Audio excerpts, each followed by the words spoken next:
All right, everyone. Ron DeSantis is acting a little bit on the desperate side. I'm used to seeing his influencers peddling like selectively edited stuff that Trump has said in order to try to, make it sound like he's saying something that he didn't. That's been happening the whole time. And by the way, all of this is straight up politics. Acting like DeSantis is being more dishonest than the average candidate is wrong. So to the Trump fans, cut him a little bit of slack. He's being a politician. He's running for office right now. When inevitably Donald Trump is the nominee, I expect DeSantis will endorse him. I don't think that he's going to self-deprecatingly decide to refuse to do so. If anyone's going to do that, it'd be like Mike Pence. He won't probably.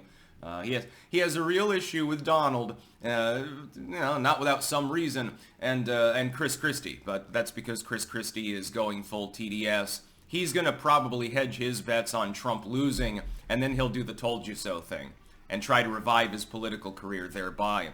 DeSantis posting this, link in the description. It's a video clip, so I'm not going to archive it.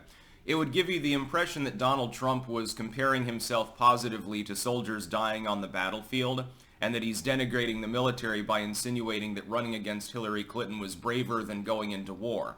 The problem is that the clip is selectively edited. That's not what Trump was saying. He was relaying a story whereby a general told him that. So that's not Trump's opinion. In fact, quite the opposite, apparently, if you look at it in its full context. That's not Trump's opinion. That's the opinion of someone in the military speaking to him. But you wouldn't get that from this clip now, would you? You would think that he was relating it as though it was off the top of his head, and that was his own personal view. So the whole Trump attacked the military, he's running down the brave girls and boys that are fighting in the armed forces. That's a complete lie. Rating, pants on fire. You probably won't see it fact-checked by anyone other than Trump fans. I doubt the liberals will touch the story. DeSantis, this is one of the first times DeSantis himself has done this, though. And I think I know why. Ron DeSantis right now did not apparently get a bump from the endorsements of either the governor or Vander Plaats in Iowa. He knows that he's too far behind to make up the lost time. He's therefore launching a desperate last-minute attack on Trump in hopes that something will stick, which I don't think he'll be successful at. I think that too many voters have already made up their minds. Trump is running in the mid-40s or low 40s in Iowa, with not that many undecided voters left. Most people appear to have made their decision, and a large number of people have already made their sort of caucusing pledge. Again, Trump is roughly in line with where he is in polling on that. DeSantis the other day was bragging about the fact that a significantly smaller number of caucus goers had pledged to him. It's something like a 4-1 in Trump's favor, or thereabouts. Doing about as well as in the polling. Well, if nothing else changes, then he can't win. And so I think that's the reason why he would do what his influencers had been doing, but he generally didn't do up until now. I mean, he's been critical of Donald Trump, but I mean, I don't think he's posted selectively edited stuff like you would get from Max Nordau or one of the other paid influencers for the DeSantis campaign. I don't think DeSantis himself has actually put that out before. And to be honest, Trump does this. We're going to be honest here. This is a political race. So don't think that I'm angry at this or pissed off or something, because it's politics. You've seen this shit before. Remember Swift voters for truth and shit like that? Back in the day? He was getting Swift voted. Remember when that term was minted? Probably most of you don't. John Kerry, of course, back in 2004. The no-choice election. It's like, yeah, Bush versus Kerry. Yeah, there's a lot of a difference between these two. There's no difference between the two. But DeSantis is desperate. He's doing this because he knows that he's losing. He's also in additional danger. Nikki Haley has just had a last-minute surge. She's butt-fuck even with him now in Iowa. She could supplant him. In national polling, she is literally right behind him, arguably tied. She's ahead in South Carolina. She's ahead in New Hampshire. Ron DeSantis doesn't have a path forward to even last until Super Tuesday unless he cleans up second place in the first states.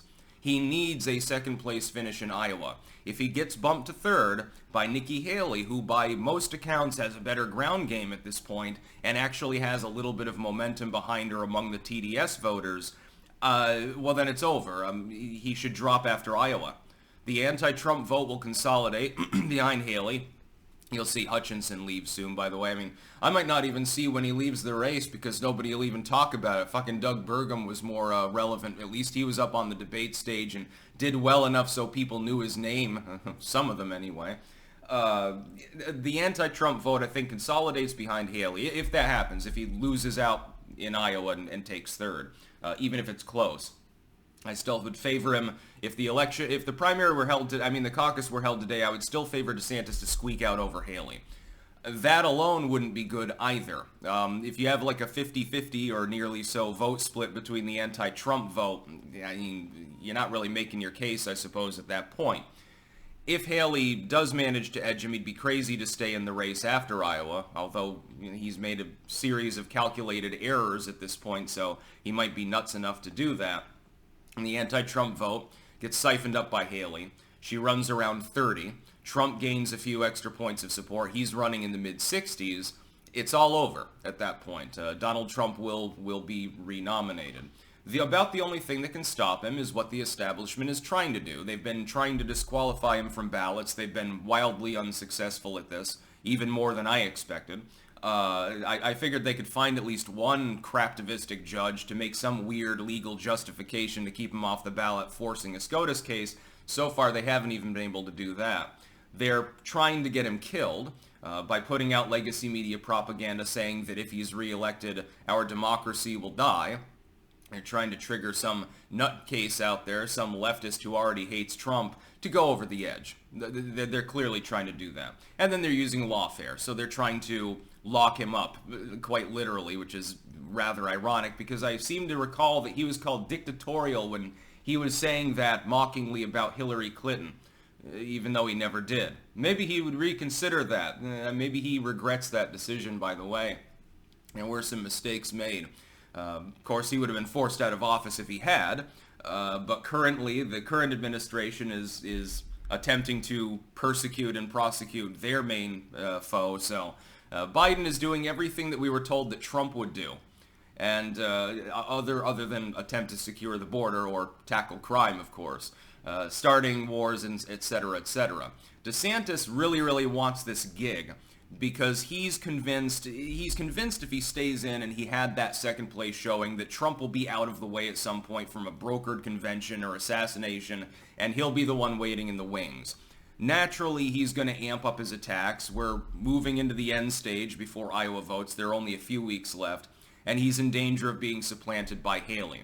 So now he's devolved to the desperate point where he's going to do what his influencers, so-called, have been doing, which is release selectively edited video footage.